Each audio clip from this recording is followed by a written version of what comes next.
Hey everybody, so today I'm going to show you guys some new builds that popped up with set 5.5 that dropped on PBE. If you don't know what that is or how to play set 5, I'll give more info on that at the end of the video. So the first one up is Fiddlesticks carry. This comp is really fun to play with Fiddlesticks ability. You want Titans on him and Dual Gauntlet. Since he has the Revenant trait, he can usually get a lot of stacks with Titans, and so you get that extra AP and AD, which is always nice on him. You can also run Vel'Koz as a secondary carry here, so if you don't hit like Fiddlesticks 2-star or you hit an early Vel'Koz, you can always slap items like Sojin, Jewel Gauntlet, Deathcap on the Vel'Koz. And then as for ABOM items, you have a Callista with a Hurricane, and then also stuff like IE, Deathcap, and Hosh also works on the ABOM now. Last Whisper as well is super good. Even Titans can also work, like if you don't hit the Fiddlesticks, you can throw it on Nuna or Brand. Gwen is in here for Mystic and also for the Inaminate trait to make these guys a bit tankier. We also have the Ivern Volibear frontline, which is pretty standard in most comps as well. The next one up is going to be Sentinel carry with Lucian as the primary carry. We have Cannoneers because he scales incredibly well with that trait, since with this his ultimate procs Cannoneer multiple times. We have 6 Sentinels in, and 4 Cannoneers, because both Lucian and Senna are Sentinels and Cannoneers, so it's really easy to fit into both of these verticals. Our primary tank is Galio, and Irelia is kind of a secondary tank, and Rakan is a bit of utility. And same with Pyke. Our primary carry is Lucian. He scales with both AP, AD, and attack speed, so that's why we run Gensu as one item on him, so he gets even more procs on his ultimate, and gives even more Cannoneer procs. Giant Slayer because it scales off of both the AP and AD that he deals, and Hosh does the exact same thing. You can also run Deathblade on Lucian or IE, that could also work, or even Last Whisper. Another version of Lucian is to run Bralwer Cannoneer, very similar to Brawler Blaster from set 3. So it works pretty much the exact same way. You buy the Brawlers, buy the Cannoneers, same items on Lucian as here, and the same backliners as well. Now the next one up is going to be Reroll Olaf. So you will go for Olaf 3-star, Senna 3-star, and Udyr 3-star, but Olaf is like your main priority here. Titan's Resolve is an insanely good item on him because he scales with both AP and AD. The AP Olaf gives him more healing and also more attack speed as he gets lower HP.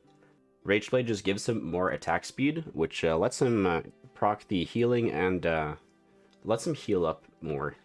Even though it's kind of counterintuitive, you almost always want Olaf to be at 1% health, but at the same time you can't have that because he's going to die. So the itemization of Olaf is a bit unsolved for now, I would say, but these are the items that I've been having the most success with. Hurricane as well, because you get backline access. It's very similar to how Jax would work. In late game, you just put in 6 Skirmishers or 6 Sentinels. Either one is fine, but I prefer the 6 Skirmisher version, because Olaf is strictly AD based. Then you can have Jax as your secondary carry, and you can put in Akshan for some AD shred, and then Viego as the 6th skirmisher also works. Next up is going to be Akshan carry. This guy is insanely strong, and he keeps dropping aggro every time that he does his spin. And Sojin is really good on him because that procs his Last Whisper, which is going to make him deal even more damage. Deathblade is there so he actually has a damage item. Because his spell just gives him more attack speed and doesn't actually give him more damage. BT is there so he can heal up. When he drops aggro, he's going to heal to full, and it's going to be very hard to kill him unless you burst him down. Aphelios there is for 2 rangers, Diana's there for some utility, and is running Pyke as well for Sentinel. It's just very natural to pair those two, because we get really nice synergies with both of those. Galio is there as the main tank, and also as the 3rd Sentinel. And then we have Ivern Volibear frontline, and also Nautilus to finish off and give us some 2 knights. This build is a bit hard to hit as you need a legendary, so you have to fast 8 if you're going to do this. Another option is to just transfer the items to Aphelios and run him as a carry instead if you don't hit Akshan. And you can also replace Ivern Volibear with a cheaper frontline, so you can throw in like a Rel and a Sejuani, for example, to bring in some Cavaliers, or you can just run Brawler frontline or a 4-knight frontline as well. That can also work. So next up is going to be Yasuo. We have to play him a little bit differently now since the Dragon Slayers did get removed. But we're playing Diana, Yasuo, Lee Sin, and Sejuani for 4 Nightbringers, and then we run Irelia for 2 Legionnaire, and she's also a skirmisher, so then it's also very natural to fit in Jax as kind of a secondary carry here.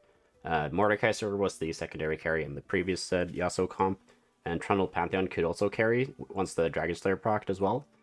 But now Jax can actually, you could actually want to put your other items on him. We still have Diana in here for some additional backline access, and we threw in Rel as well for Ironclad and Cavalier since we're running Sedge. We can also throw in Viego at level 8, just like in the other Yasuo build. In terms of items, you want Hurricane and RFC, those are the two best ones by far.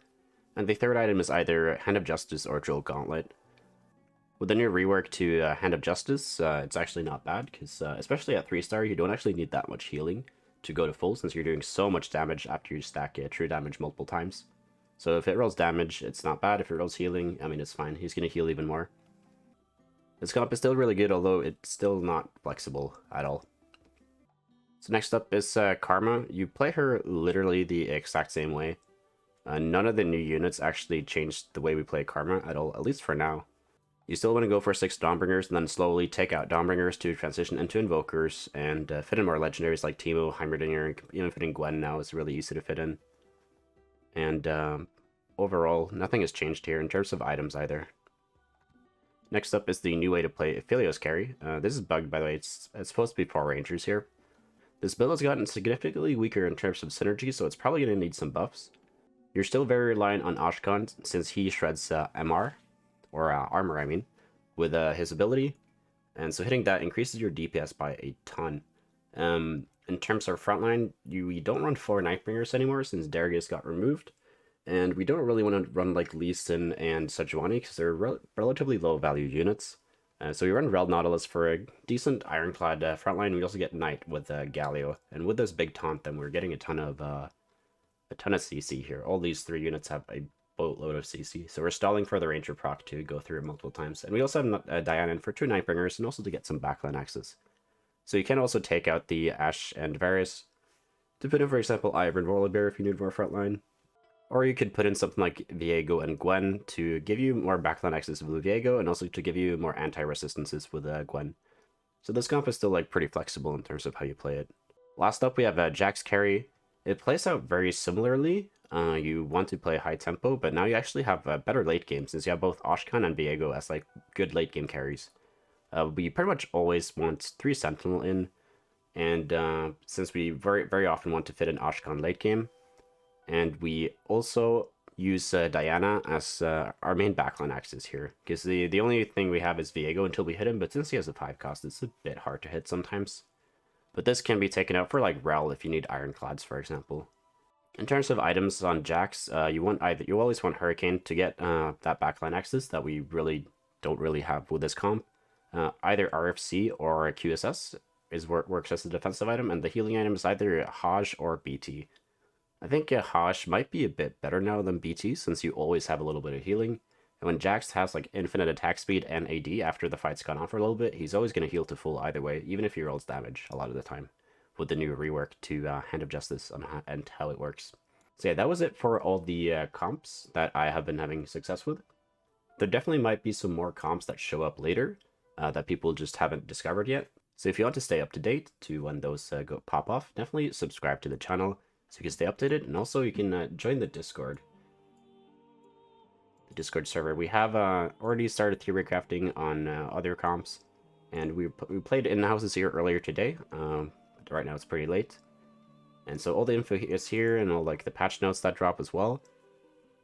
So I'll link that in the description, and if you want to join the PBE server, I'll leave a link to get a PBE account in the description.